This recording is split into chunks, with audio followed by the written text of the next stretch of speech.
This is my daily bread. This is my daily bread. Yes, it is. This is my daily bread. Your very word spoken to me. One more time, I'm desperate. And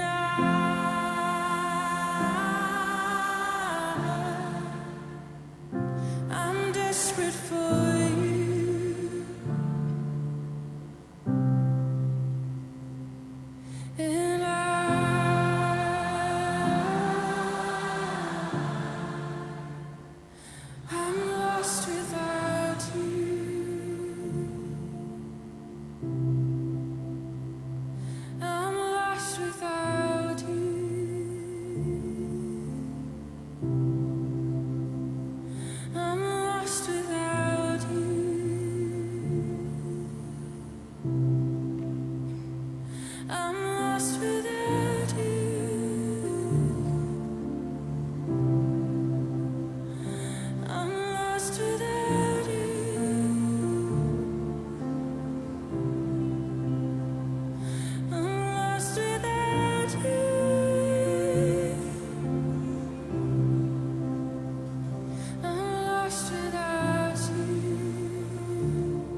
understanding in the midst of not knowing. You're still loving. Oh, this love so undeniable. I can hardly speak, and it's peace so unexplainable. I can hardly think as you call me, deeper still as you call me,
surrounded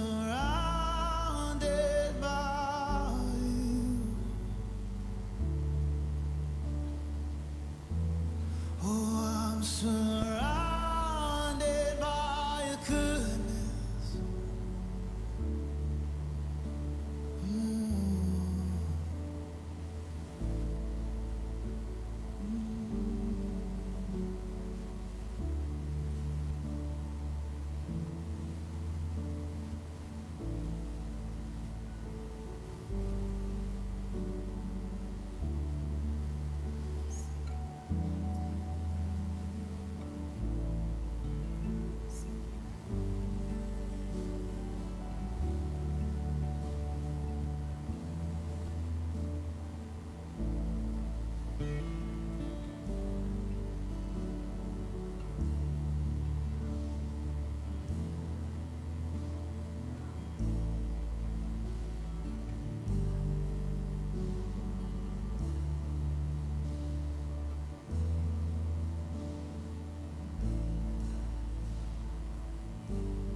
Going in every part of the story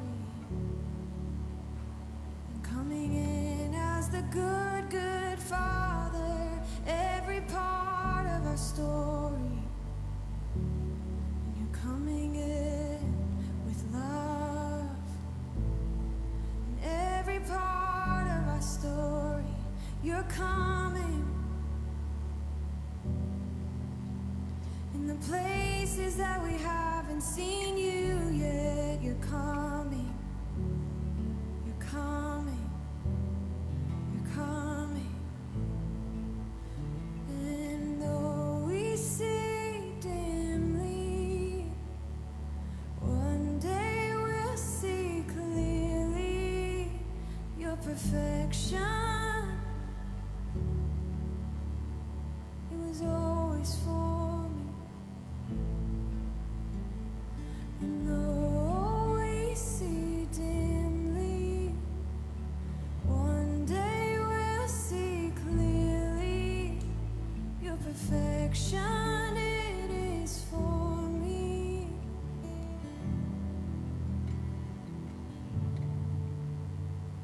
And though we see dimly, one day we'll see clearly your perfection. It is for me. In every part of my story,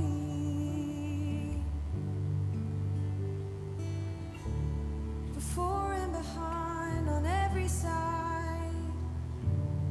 you were always for me.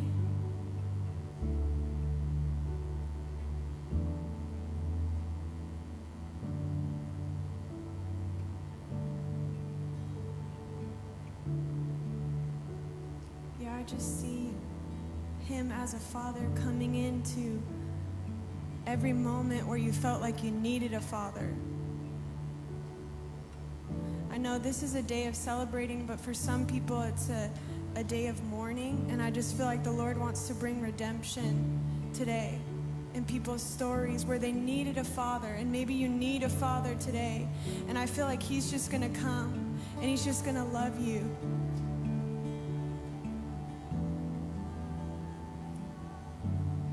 We open our hearts to receive your love.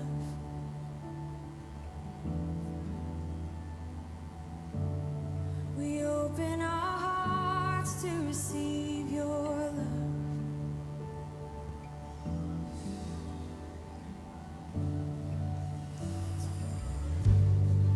Oh, yeah.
Come on. I feel like we're supposed to do something right now. I feel like all across this place, we need to lift up a huge shout to the Lord.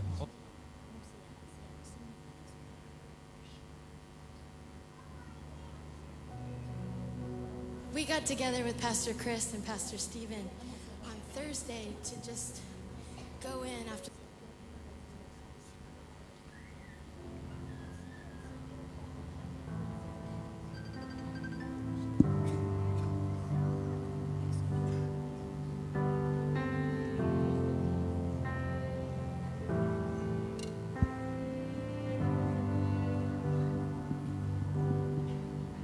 You give life,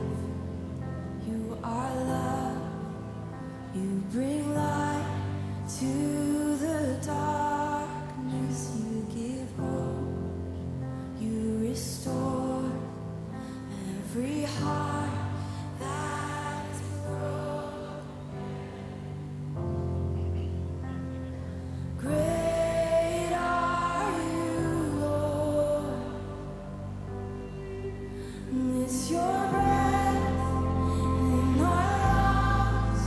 so we pour our praise. It's your breath in our lungs, so we pour our praise to you only.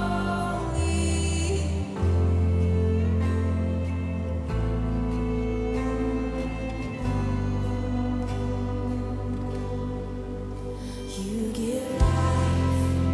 you are love, you bring light to the darkness, you give hope, you restore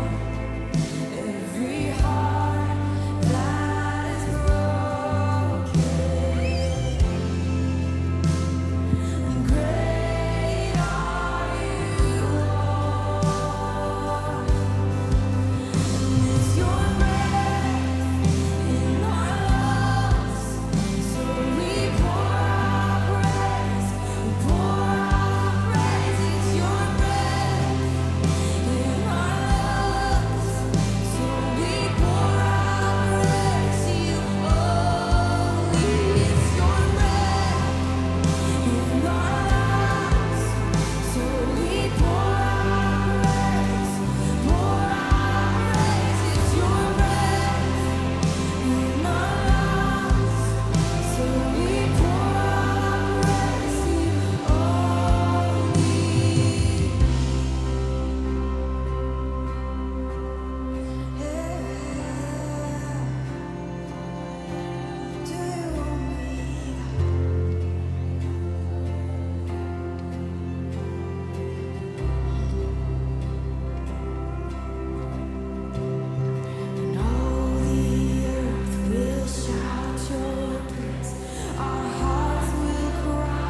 ဟုတ်ကဲ့ပါ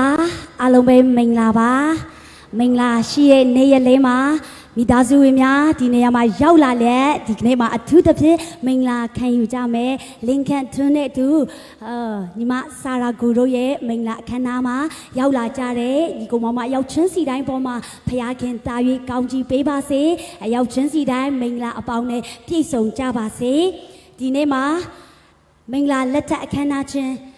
အခမ်းအနားကိုဒီနေရာမှာအစာပြုသွားကြမှာပဲဖြစ်ပါတယ်။ဒါကြောင့်မလို့ဒီနေ့ကျွန်တော်တို့ဒီအရဲ့အခမ်းအနားမှာအစီအစဉ်ထဲမှာပါဝင်ဥဆောင်ပြီးတော့ကောင်းချီးပေးသွားမယ်။The CD သာသနာမှာတိတ်ခါတော်ရဆရာတိုက်သက်သွေးနဲ့အတူမင်္ဂလာတို့သားအဖွက်မင်္ဂလာတို့သမီးအဖွက်တို့မင်္ဂလာခမ်းမတွင်ဝင်ရောက်လာဖို့ရန်အတွက်အစဉ်သင့်ဖြစ်နေပါပြီ။ဒါကြောင့်ကြွားရောက်ချီးမြှင့်ဂုဏ်ပြုပေးကြတော့ဧတေတော်များအားလုံးကျေးဇူးပြု၍မိမိရှိနေတဲ့နေရာမှာခိတ္တမတ်တက်ရက်ပေးကြိုးဆိုပေးနိုင်ဖို့ရန်အတွက်မေတ္တာရက်ခံလိုပါတယ်။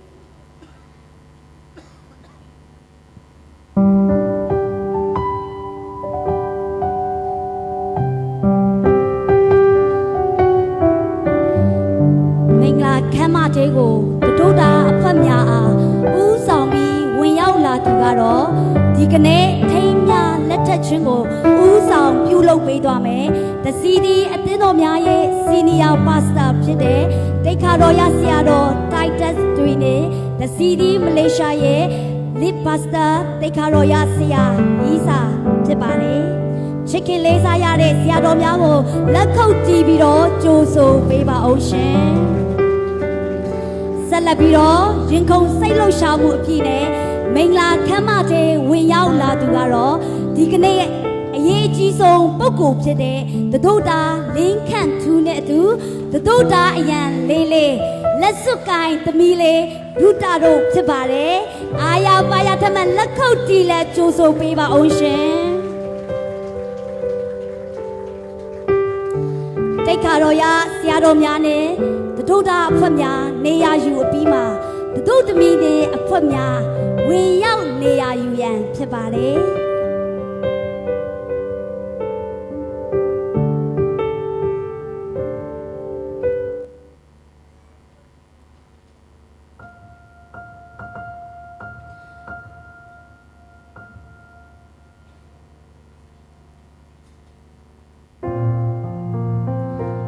ဒုသမီးလေးကိုဝင်းရံပြီးမင်္ဂလာခမ်းမတေးတို့ရှေ့ကဝင်လာသူကတော့ပန်းချေညီမငယ်များဖြစ်ကြတဲ့အာညီလမဲအေရီချာဒုသမီးအရန်ညီမငယ်မီစာနော်ဖြစ်ပါတယ်လက်ခုပ်တက်များနဲ့ကြိုးဆိုပေးစေချင်ပါတယ်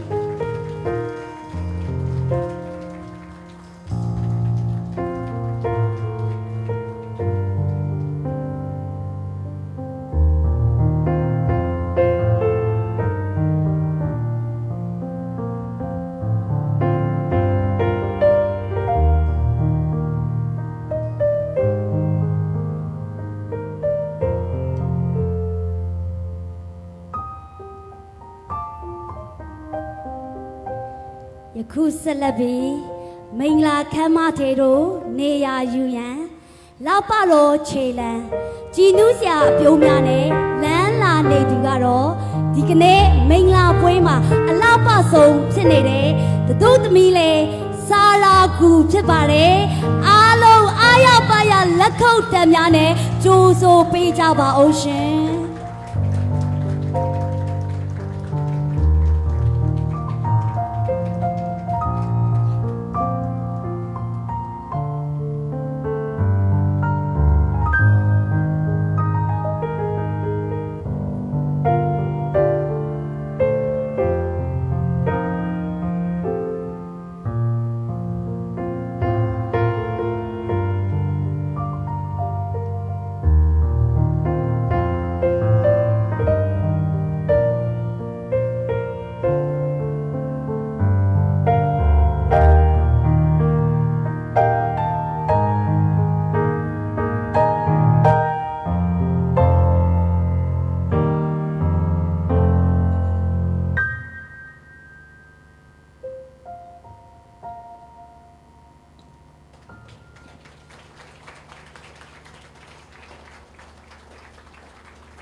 ပွဲကိုကျွန်တော်တို့အစာပြုကြမှာဖြစ်ပါတယ်နှုတ်ကပတ်တော်တစ်ချက်ကိုအရင်ဖတ်ချင်ပါတယ်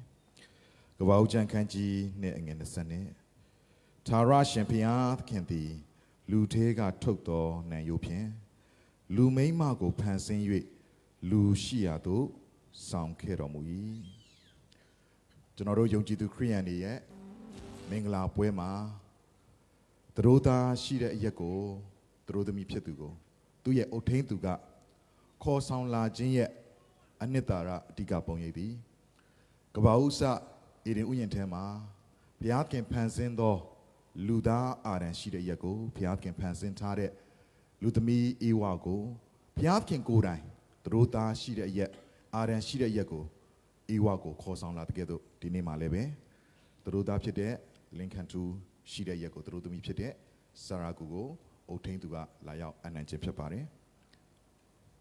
သူတို့သမီးကိုလာရောက်အနှင်းတော်သူကမြည်သူဖြစ်ပါတယ် ကျွန်တော်ဒီအိုထိန်သူ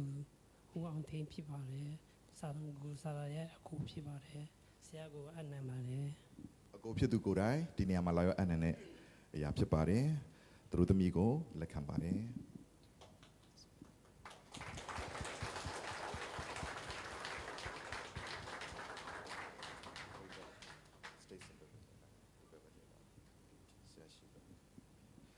ဒီနေ့ဒီသားနဲ့သမီးကိုလူရှိဖျားရှိအားလုံးစုံညီတဲ့အချိန်ကာလမှာအခုလိုမင်္ဂလာပွဲလေးဖြစ်လာစေဖို့ရန်အတွက်သူတို့ကိုဘုရားသခင်ကရှေ့မစွာတွေကပြင်ဆင်ထားတယ်ကြံစီထားတယ်သူတို့နှစ်ယောက်ကိုတွေ့ဆုံစေတယ်တယောက်နဲ့တယောက်မေတ္တာမျှစေပြီးတော့အခုအိမ်တောင်တဒန်းကိုစတင်ပြီးတော့မှဇနီးမောင်နှံဖြစ်နေခြိလန်းလှမ်းဖို့ရန်အတွက်အစာစာရရအားလုံးပြင်ဆင်ပို့ဆောင်ပြီးတော့သူကတော့သူတို့နှစ်ယောက်ကိုချစ်တဲ့ကျွန်တော်တို့ကိုချစ်တဲ့ဘုရားသခင်ပဲဖြစ်ပါတယ်ဒါကြောင့်ထိုဘုရားသခင်ဒီကြီးမြတ်တော်ဘုရားကောင်းမြတ်တော်ဘုရားသူတို့ကိုချစ်လျက်အခုဆုံးဖြတ်စေတဲ့ဘုရားကိုကျွန်တော်ဒီချိန်မှာထိုဘုရားသခင်ရဲ့မြတ်တာတော်ကြီးမားတယ်ဆိုတဲ့ຢာကိုဝန်ခံတဲ့အတူတကွထိုဘုရားရှင်ကိုရှိတဲ့နေရာမှာမတ်တက်ရက်လျက်ပဲတခြင်းတဘောအပြင်တူတကွကိုယ်ွယ်ပွင့်ရဖြစ်ပါတယ်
ဆုံးလင်းတော့ညာလဲလေသူသိချင်ခဲ့တာအိုးငါရဲ့အပြစ်ထက်အဖေးချစ်ဖို့ကြီးမာဆုံးလင်းတဲ့ချီစုကယူနာငါတို့ပိုရှံငယ်အိုးအဲ့ဒါလုံးချင်ရလားကောင်းတဲ့အဖရဲ့မြတ်တာတော့ဆွဲခေါ်၍နှုတ်ချင်ကြောင်းထိုင်တန်သူဖြစ်စေပြီ Hey အဲ့ဒါလုံးချင်ရလားကောင်းတဲ့အဖရဲ့မြတ်တာတော့ဆွဲခေါ်၍နှုတ်ချင်ကြောင်း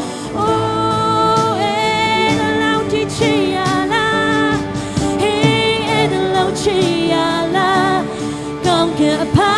ဖယားရဲ့မြတ်တာကိုသချင်းဆိုရဆွဲခေါ်၍နှုတ်ချင်ကြောင်းထိုင်တန်သူဖြစ်ခွင့်ရပြီ Oh အဲ့ဒါလောက်ချင်ရလားကောင်းကင်အဖ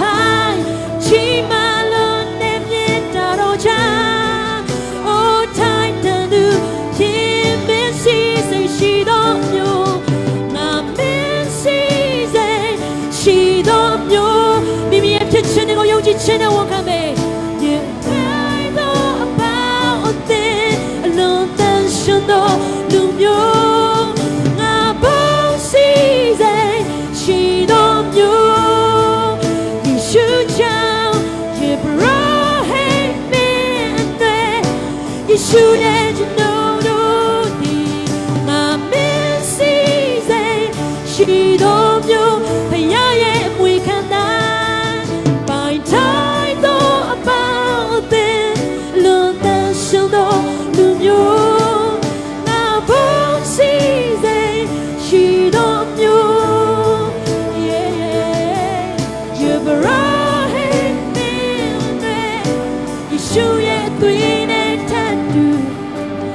ရှုရဲ့အသွေးနဲ့ထပ်တူတန်ဖိုးရှိ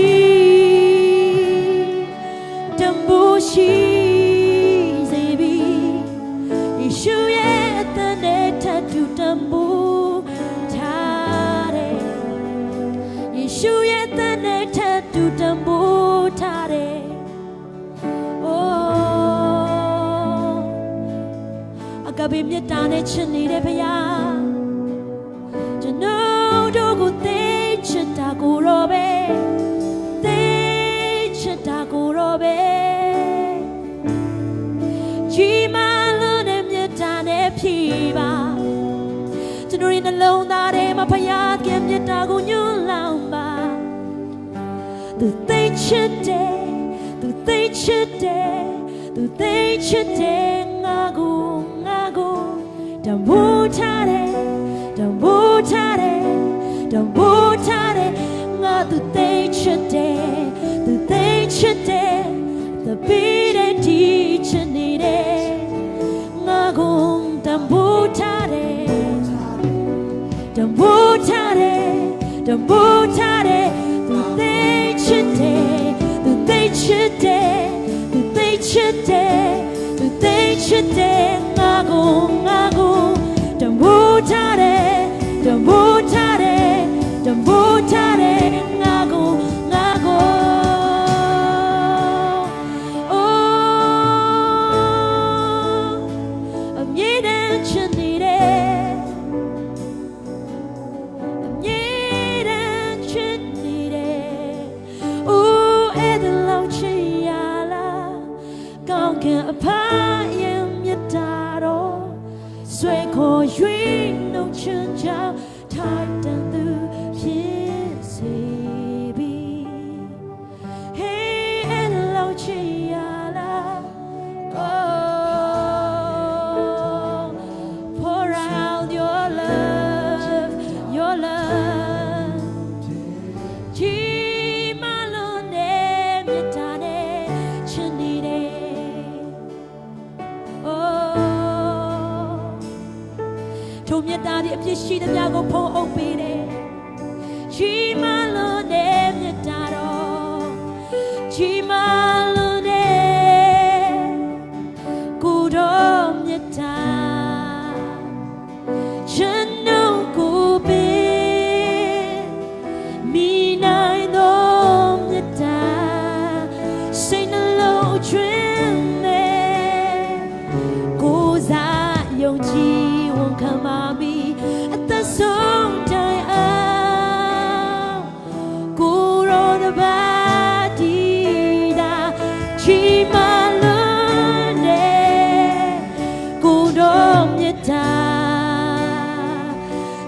know go be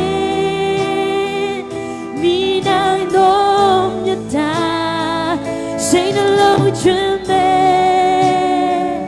goes at your ji at the song die good on the body da ji malone good on yata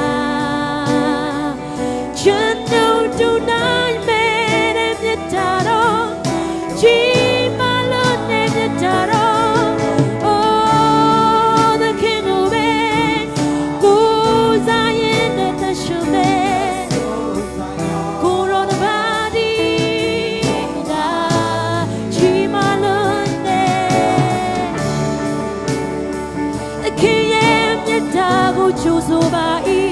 chân đâu cô bên vì nai nôm nhất ta say đã lâu chân mê cô ra yêu chi ta sống đời cô đó đã ba đi đã cô quên mi cô đó đã ba đi đã cô quên mi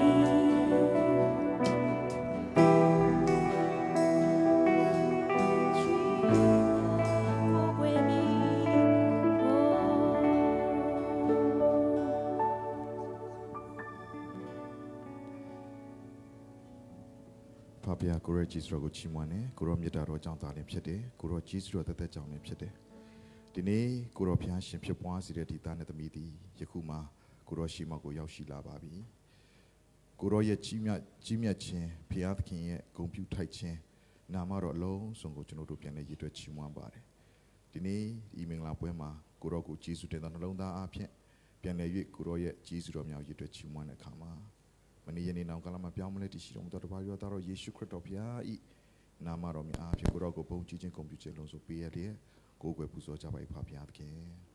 အာမင်မိမိရှိတဲ့နေရာမှာပရိသတ်များပြန်တဲ့နေရာယူလို့ရပါပြီ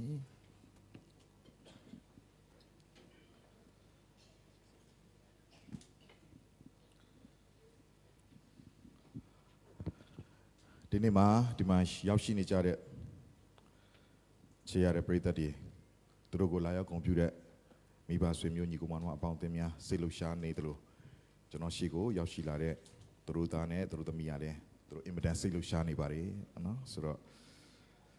ကျွန်တော်တို့ဒီနေရာကိုသူတို့နှစ်ယောက်ရောက်ရှိလာတဲ့အချိန်မှာမင်္ဂလာပွဲ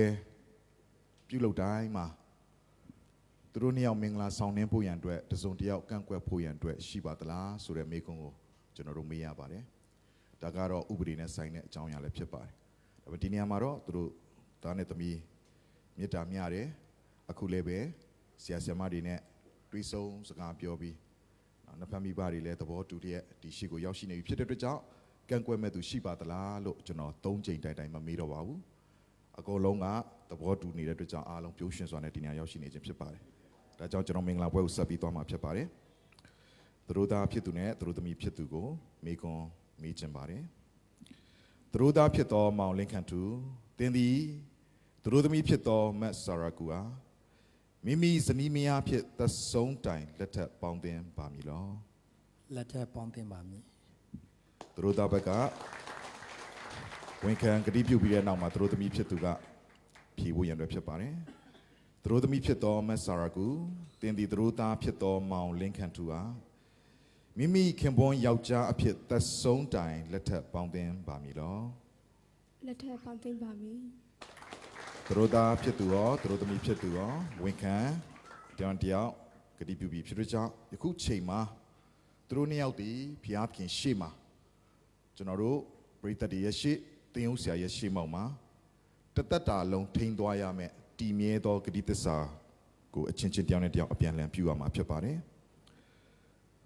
သူတို့သားကသူတို့သမီးဘက်ကိုဂတိသစ္စာပြုဖို့ရန်အတွက်ဖြစ်ပါတယ်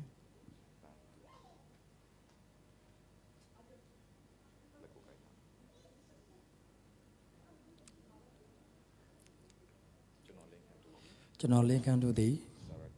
စာကူအားယနေ့မှစ၍ကောင်းသည်ဖြစ်စေ ဆိုသည်ဖြစ်စေအိုသည်ဖြစ်စေနာသည်ဖြစ်စေချမ်းသာသည်ဖြစ်စေဆင်းရဲသည်ဖြစ်စေဝမ်းမြောက်သည်ဖြစ်စေဝမ်းနည်းသည်ဖြစ်စေအစဉ်ပြေသည်ဖြစ်စေအစဉ်မပြေသည်ဖြစ်စေကျွန်တော်ဤဇနီးမယားအဖြစ်အသက်ထက်ဆုံးရှစ်လျက်ကျင့်မွေးဆောင်ရှောက်တော်ပါမည်ဟုတ်ကတိသစ္စာပြုပါသည် ခုသူတို့သမီးဘက်ကနေပြီးတော့မှသူတို့သားဘက်ကိုဂတိသစ္စာပြုပွင့်ရတဲ့ဖြစ်ပါတယ် ကျမစာရဂူတီလင်ခတ်ထူအားယနေ့မှစ၍ကောင်းတီဖြစ်စေဆိုးတီဖြစ်စေအိုတီဖြစ်စေနာတီဖြစ်စေချမ်းသာတီဖြစ်စေဆင်းရဲတီဖြစ်စေဝမ်းမြောက်တီဖြစ်စေဝမ်းနည်းတီဖြစ်စေအစဉ်ပြေတီဖြစ်စေအစဉ်မပြေတီဖြစ်စေကျမ၏ခင်ပွေးယောက်ျားအဖြစ်အသက်ထက်ဆုံးချစ်လျက်ဝန်ခံပြုစုသွားပါမည်ဟုဂတိသစ္စာပြုပါသည် သူတို့သားရောသူတို့သမီးရောအပြန်အလှန်ဂတိသစ္စာတစ်သက်တာလုံးတည်မြဲမဲ့ဂတိသစ္စာပြုပြီးတဲ့နောက်မှာဒီဂတိသစ္စာကိုတည်မြဲစေဖို့ရန်သက်တည်တစ်စုံတစ်ခုရှိပါသလား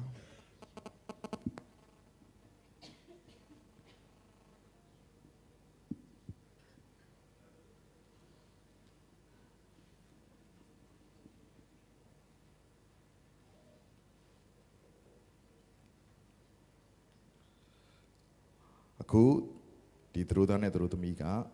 သူတို့ပြုသောဂတိသစ္စာတည်မြဲစေဖို့ရန်အတွက်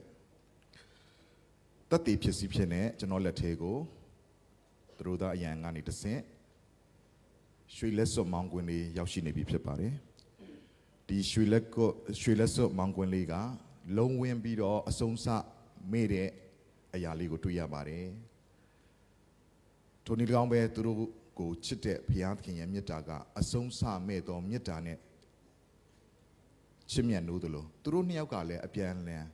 တယောက်တယောက်အဆုံးစမရှိတဲ့မေတ္တာနဲ့ချစ်ဖို့ရန်အတွက်ပြင်ဆင်ထားခြင်းဖြစ်ပါတယ်နောက်တစ်ခုကဒီလက်စွပ်ကအဖိုးထိုက်တန်တဲ့ရွှေနဲ့လုပ်ထားတာဖြစ်ပါတယ်ရွှေဆိုတဲ့အရာကမီးနဲ့အကြိမ်ကြိမ်လောင်မြိုက်ခြင်းကိုခံရလေလေတာ၍တောက်ပတဲ့အရေးသွေးကိုရလေလေဖြစ်တဲ့ကဲ့သို့သူတို့ရဲ့ဘဝတတ္တာထဲမှာမီးဒီဟုသော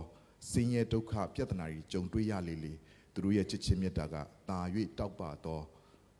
တည်မြဲသောချစ်ချင်းမေတ္တာဖြစ်နေတယောက်နဲ့တယောက်ပေါင်းဖက်သွားဖို့ရန်အတွက်ပြင်ဆင်ခြင်းဖြစ်ပါတယ်ဒီအတွက်ခဏလောက်ဂျေဇုတော်ကိုချီးမွမ်းရအောင်မေတ္တာတော်ရှင်ဖဗျာဂျေဇုတင်ပါတယ်ဒီနေ့ဤသားနဲ့သမီးဂတိသစ္စာပြုပြီးတဲ့နောက်မှာတယောက်နဲ့တယောက်ဂတိသစ္စာတည်မြဲဖို့ရန်အတွက်ဒီရွှေလက်စွပ်မောင်းကွင်းလေးကိုအပြန်လဲလဲဖို့ရန်အတွက်ဖြစ်ပါတယ်ဒီလက်စွပ်လေးအတိုင်းပဲသူတို့ရဲ့ဘဝတတ္တာထဲမှာတည်မြဲခြင်းအဆုံးစမရှိတော့ကိုရောရဲ့မေတ္တာတော်နဲ့ထွေးပွေရစ်ပတ်ခြင်းကိုဝန်ခံအနံ့လျက်သူတို့နှစ်ဦးတည်လဲတယောက်နဲ့တယောက်အပြန်လဲချစ်ချင်းမေတ္တာအဆုံးစမဲ့သောမေတ္တာနဲ့ချစ်ခင်မြတ်နိုးပြီးမိဒီဟုသောဒုက္ခဆင်းရဲခြင်းလောင်ကျွမ်းခြင်းတွေလာတဲ့အခါမှာသူတို့ရဲ့ချစ်ချင်းမေတ္တာသည်အစစ်ခံလျက်တာ၍တောက်ပသောချစ်ချင်းမေတ္တာဖြစ်စေဖို့ကိုတော်ကောင်းချီးပေးပါမိကြောင်းယေရှုနာမ၌ဆုတောင်းစကားနာမ၏ပါဗျာဒီချိန်မှာအပြန်လဲလက်ထက်လက်စွပ်ကိုလဲလဲပွင့်ရဖြစ်ပါတယ်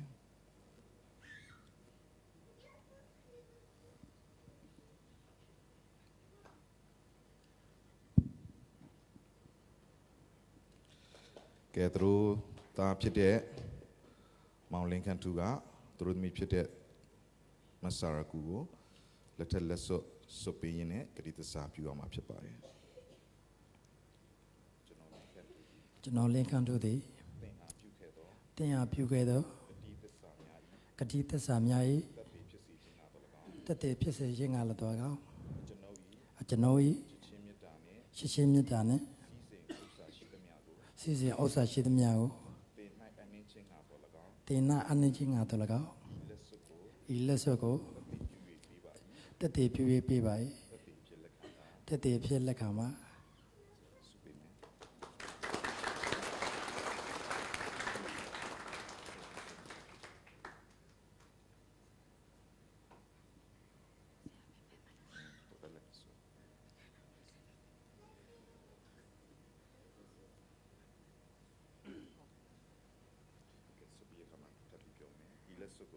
ဤလက်ဆွဲကိုတင်အားတတိပြု၍ပေးတဲ့ကဲ့သို့တင်ပေးသောလက်ဆွဲကိုလည်းတတိအဖြစ်လက်ခံပါမည်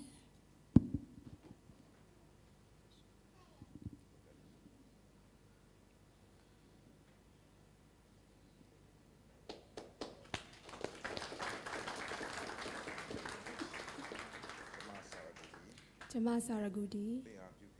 တင်အားပြုခဲ့သောဂတိသစ္စာများ၏တသက်ဖြစ်စေခြင်းကတ၎င်းကျွန်ုပ်ရဲ့ချစ်ချင်းမေတ္တာနှင့်ဥစ္စာစီစီရှိသမျှကိုတင်နာအနေချင်းကတ၎င်းဤလက်စုကိုတသက်ပြု၍ပေးပါ၏တသက်ဖြစ်လက်ခံပါ လက်ထက်လက်ဆွဆွပေးဖို့ရဖြစ်ပါတယ်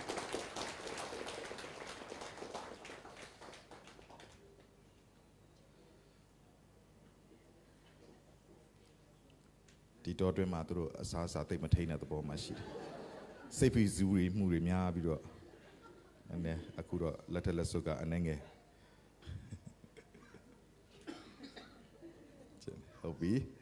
သူလည်းအရင်ရင်ခုန်စိတ်လို့ရှာလက်တွေလည်းတုံလို့ပေါ့နော်ဆိုတော့ဒီချိန်မှာတော့အရန်ရေးကြည့်တဲ့အချိန်ဖြစ်ပါတယ်အဲ့ဒါကတော့သူတို့ကိုဇနီးမောင်နှံဖြစ်နေကျွန်တော်တရားဝင်ကြီးညာရမယ့်အချိန်ဖြစ်ပါတယ်ဒါကြောင့်သူတို့သားနဲ့သူတို့သမီးကကျေးဇူးပြုစင်ပေါ်ကိုနေရာယူပေးပါ Jenna Brighter Group ကမိမိရှိတဲ့နေရာမှာပြန်ပြီးနေရာယူလို့ရပါတယ်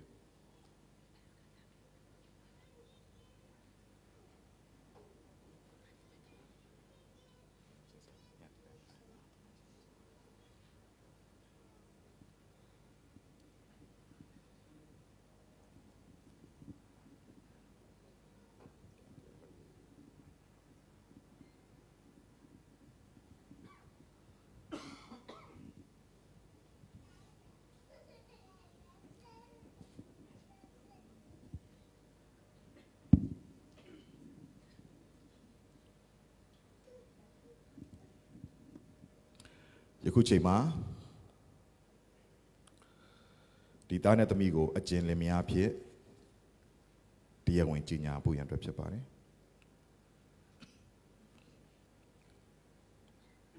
အဘဦးမောင်တန်းတင်အမိတော်မြတ်တန်းတင်တို့၏သားလင်းခန့်ထူးနှင့်အဘဦးကူရကုတ်အမိတော်တွမ်စီမီတို့၏သမီးစာရာကူတို့အားခရိယန်ယုံကြည်သူတို့၏ဓလေ့ထုံးစံရာ2025ခုနှစ်မတ်လ6ရက်နေ့တွင်ခမည်းတော်သားတော်တန်ရှင်တော်ဝိညာဉ်တော်ဖျား၏နာမတော်မြတ်၌ဤပရိသတ်ရှေ့မှောက်တွင်ကျွန်ုပ်တိတ်ခါတော်ရဆရာဒိုက်တာစသွေးကိုယ်တိုင်နိုင်ငံတော်မှာအနှင်ထားသောအခွင့်အာဏာအဖြစ်တော်၎င်း The City အသင်းတော်ပေါ်သို့တွန်းလောင်းပိတ်သိထားသောပိတ်သိအဖြစ်၎င်းအကျဉ်လင်မယားအဖြစ်လက်ထပ်ပေးပြီးပါကြောင်းတရားဝင်ကြီးညာအပ်ပါပြီဘုရားခင်တွဲဖက်၍တဘိုးတင်တော်မူသောအရာကိုလူမခွဲမခွာစေနှင့်အာမင်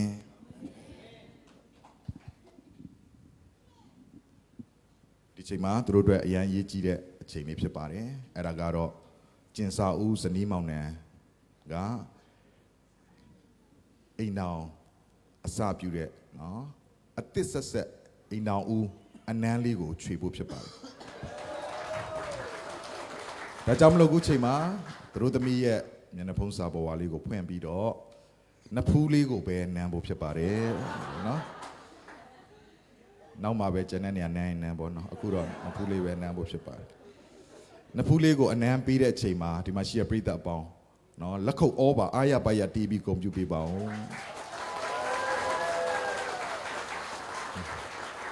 ဒီချိန်မှာတော့သူတို့နှစ်ယောက်အတွက်လက်ထက်စာချုပ်မှာလက်မှတ်ရေးထိုးမယ့်အချိန်ဖြစ်ပါတယ်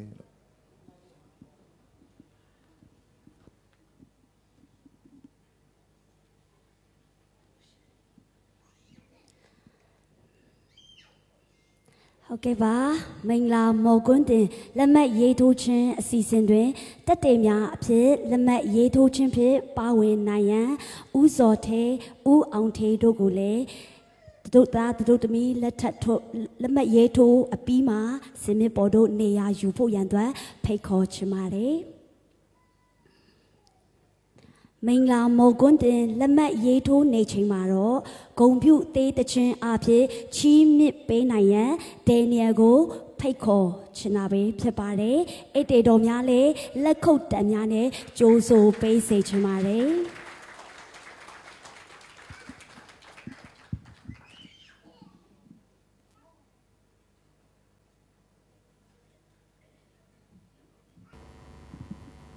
Hello, hello. Hello.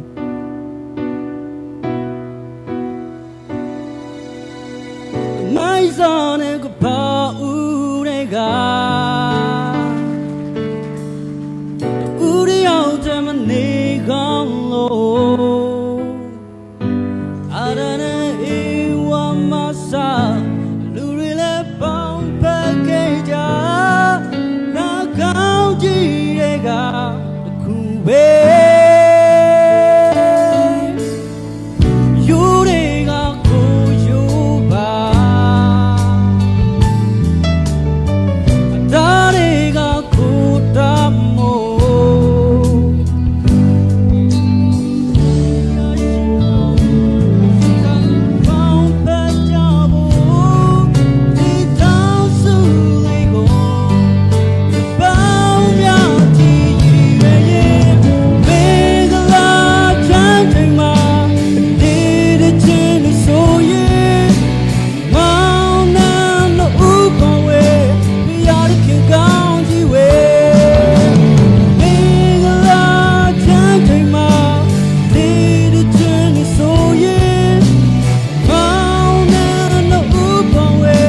ချိန်မှာလက်ထက်စာချုပ်ကို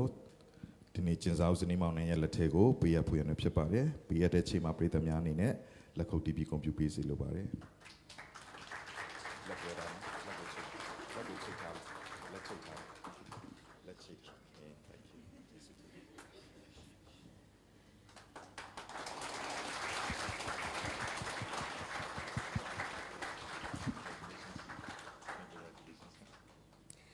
Okay ပါလက်ထက်ထိမ်းများခြင်းကိုဥဆောင်လက်ကောင်းကြီးပေးသွားတော့တစီတီအသင်းတော်သာသနာမှာ Senior Pastor ဖြစ်တဲ့တိတ်ခါတော်ရဆရာတော် Titus အားအထူးပြင်ကျေးဇူးတင်ရှိကြောင်းဖော်ပြပါရစေဖျားခင်ရှေလူပရိသတ်အပေါင်းတို့ရှေ့မှာမင်္ဂလာရှိတဲ့အသစ်ဆက်ဇနီးမောင်နှံလင်ကန်ထွန်းနဲ့ဆာရာဂူတို့အတွက်လည်းအထူးပင်ဂုဏ်ယူဝမ်းမြောက်ရပါတယ်အားလုံးလည်းနောက်ထပ်တစ်ကြိမ်လောက်လက်ခုပ်တီးပြီးတော့ဂုဏ်ပြုပေးစေချင်ပါတယ် အခုချိန်မှာတော့ချုံမိန်နဲ့အိမ်ထောင်ခီးလမ်းကိုစတင်ခြေလမ်းချင်းအထိမ်းအမှတ်ဖြစ်လှုပ်ဆောင်မဲ့အစီအစဉ်ကတော့မိန်လာကိတ်အမတ်တရခွေးမဲ့အစီအစဉ်ပဲဖြစ်ပါတယ်ဒီအစီအစဉ်မှာကောင်းကြီးပေးလက်ပါဝင်ပေးနိုင်ရန်တို့သမီးရဲ့အမျိုးဖြစ်ကြတယ်အတင်းတော်ကဦးငွားစီးနဲ့အတူတော်မေချစ်တို့ကိုလက်ခုပ်တံများနဲ့ကြိုးဆိုပေးစေချင်ပါတယ်။မိန်လာကိတ်ခွေးနေချိန်မှာဂုံပြုတ်သေးတီဆိုချီးမြှင့်ပေးဖို့မောင်လေးထွန်းထွန်းအားတပါးတီဖိတ်ခေါ်လိုပါတယ်။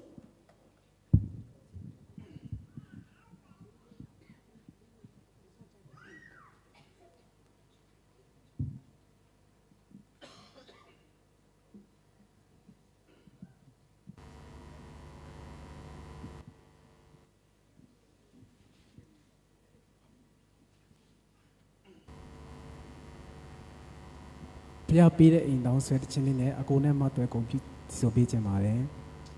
တ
ဟုတ်ကဲ့ပါယေရှုအထူးတင်ရှိပါတယ်ယခုဆက်လက်ပြီးတော့ချစ်စရာကောင်းတဲ့ဇနီးမောင်နှံအိမ်ထောင်အသစ်ဆက်ဆက်တွဲ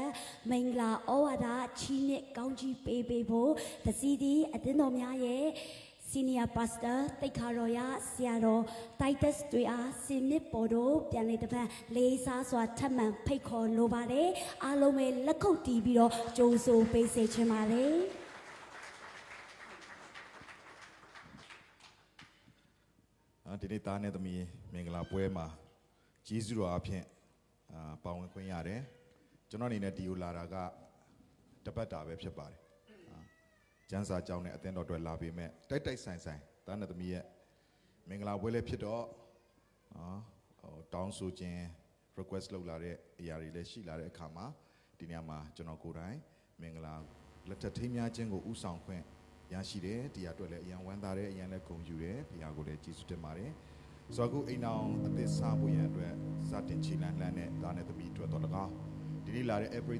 တယောက်ချင်းစီတိုင်းအတွက်ကျွန်တော်နှုတ်ကပတ်တော်အဖြစ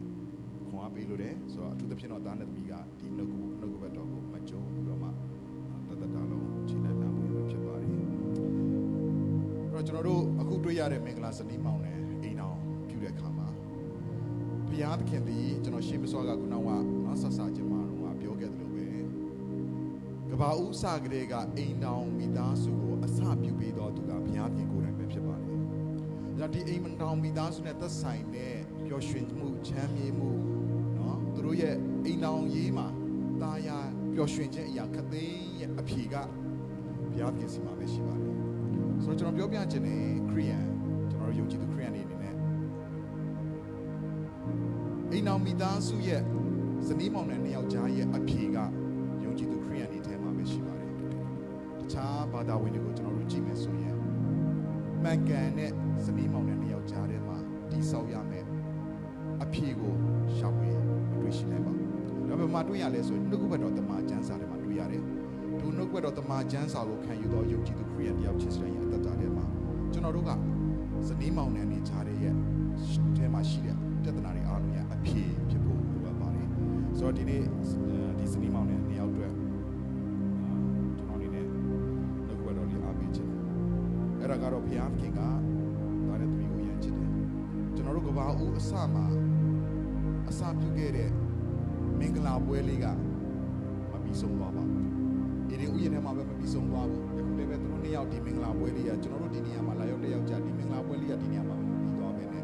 ကဘာဦးမှာကလေးကအစပြုခဲ့တဲ့မင်္ဂလာပွဲသည်ဒီကဘာကြီးကုံဆုံးသွားတဲ့အချိန်မှာပဲနဲ့ကျွန်တော်တို့ရဲ့ဘဝအသက်တန်းတွေကုံသွားတဲ့အချိန်မှာပဲနဲ့နောက်တမလွန်ဘဝမှာကျွန်တော်တို့အတွက်စောင့်မျှော်နေတဲ့မင်္ဂလာပွဲတစ်ပွဲရှိနေပါသေးတယ်ဘုရားသခင်ဒီမင်္ဂလာပွဲကိုအစပြုပေးခဲ့တော်ဘုရားဖြစ်တယ်အဆုံးမှာလည်းပဲမင်္ဂလာပွဲနဲ့ပဲအဆုံးသတ်မဲ့အရာကိုပြင်ဆင်ထားပါတယ်အဲ့ဒါကတော့သိုးသခင်မင်္ဂလာပွဲလို့ခေါ်ပါတယ်သတို့သားဖြစ်တဲ့သူကတော့ယေရှုခရစ်တော်ဖြစ်ပြီးသူတို့သမီးဖြစ်တဲ့သူကတော့အသင်းတော်လို့ခေါ်တဲ့သင်နဲ့ကျွန်တော်တို့ပဲဖြစ်ပါတယ်အဲ့တော့ဒီမင်္ဂလာပွဲတွေကိုဘယ်သူတွေကဝင်ရောက်ရမလဲဆိုရင်ဒီလောကမှာအသက်ရှင်စဉ်မိမိရဲ့စိတ်တော်မိမိရဲ့စိတ်ဆန္ဒနဲ့အသက်ရှင်နေပြီးတော့မှကိုလှုပ်ချင်ရလို့ကိုပြုချင်ရပြုကိုပြောချင်ရတွေပြောပြီးတော့မှအသက်ရှင်နေတဲ့ကျွန်တော်ရဲ့ဘဝတက်တာထဲမှာကိုယ်ကာယအားဖြင့်နှုတ်အားဖြင့်စိတ်အားဖြင့်ပြုမိတဲ့အဖြစ်တွေမြောက်များစွာရှိသလိုကျွန်တော်တို့ဘိုးစဉ်ပေါင်းဆက်ကပါလာတဲ့ဗီဇအဖြစ်ဆိုတဲ့အဖြစ်လေးကလည်းပါလာပါတယ်ဒီဗီဇဆိုတဲ့မျိုးစိလေးနော်အဖြစ်လှုပ်ချင်တဲ့ဒီသဘောလေးကဘိုးစဉ်ပေါင်းဆက်ကပါလာပြီးကျွန်တော်တို့အထဲမှာမွေးကလေးကဆွဲကပ်လာတဲ့သဘောလေးဖြစ်ပါတယ်ဒါကြောင့်ကလေးငယ်လေးတွေသူတို့လှုပ်ချင်ရတာမလှုပ်ဘူးဆိုရင်ဒေါသထွက်တယ်အော်တယ်ငိုတယ်သူ့ကိုဒေါသထွက်ဖို့ရတဲ့ဘယ်သူကမှမတိုက်တွန်းပါဘူးဘယ်သူကမှလည်းမတင်ပေးပါဘူးလိန်တက်ဖို့လည်းမတင်သေးဘူးစိတ်ဆိုးတက်ဖို့လည်းမတင်ပေးဘူးပစ္စည်းတွေကိုစိတ်တူလာတဲ့ခါမှာကင်ပေါက်တက်ဖို့လည်းဘယ်သူကမှမတင်ပေးတော့လဲပဲဒီကလေးငယ်လေးတဲမှာအပြည့်ရဲ့သဘောကိုတွေ့ရတယ်ဘာကြောင့်လဲဆိုတော့ဘိုးစင်ပေါဆက်ကပါလာတဲ့မိဘတွေစီကဆင်းသက်လာတဲ့မီယိုဖလာဆင်းသက်လာတဲ့အပြည့်ဗီဇကြောင့်ဖြစ်ပါတယ်အဲ့ဒီဗီဇအပြည့်လေးကတဖြည်းဖြည်းကြီးလာတဲ့ခါမှာနော်ကျွန်တော်တို့ဒူစီအိုက်လို့ခေါ်တဲ့လက်အားဖြင့်နှုတ်အားဖြင့်စိတ်အားဖြင့်ပြင်းမာတဲ့အဖြစ်တွေကိုပို့ပြီးတော့မှလှုပ်ဆောင်လာရင်းနဲ့မှကျွန်တော်ဒီလောကမှာအသက်ရှင်တဲ့ခါမှာအပြစ်သေးကနေယုံမထွက်နိုင်တဲ့အခြေအနေဖြစ်ပေမဲ့ဒီနေ့အဲ့ဒီယုံမထွက်နိုင်တဲ့အပြစ်သေးကယုံမထွက်နိုင်တဲ့သင်နဲ့ကျွန်ုပ်ကိုတမလုံးဘဝမှာဘုရားခင်ပြင်ဆင်ထားတဲ့မင်္ဂလာပွဲတွေကိုဝင်ရောက်နိုင်ဖို့ရန်အတွက် တင်းနဲ့ကျွန်တော်တို့အရေးချင်းမိဖို့ရန်ဘုရားပြင်ပြပေးတဲ့အရာတစ်ခုရှိတယ်ကျွန်တော်တို့အပြစ်ရှိတဲ့အတွက်ကြောင့်ကျွန်တော်တို့ရဲ့ရလက်ကတော့ကျမ်းစာထဲမှာပြောထားတယ်အပြစ်ရဲ့အခါကတော့သေခြင်းငရဲပဲဖြစ်တယ်အပြစ်သားဖြစ်တဲ့ကျွန်တော်နဲ့သင်ကဒီလောကတွေကထွက်ခွာသွားရင်ကျွန်တော်တို့ရောက်မဲ့နေရာကတော့ကောင်းတဲ့နေရာကိုမျှော်လင့်လို့မရအောင်အပြစ်ရှိတဲ့အတွက်ကြောင့်အပြစ်ရဲ့အခါသေခြင်းငရဲကိုသွားမှာဖြစ်တော်လဲပဲယေရှုခရစ်တော်ကကျွန်တော်တို့ကိုချစ်တဲ့အတွက်ကြောင့်ဒီလောကကိုဆင်းကြွလာတဲ့အသွေးသွန်းနဲ့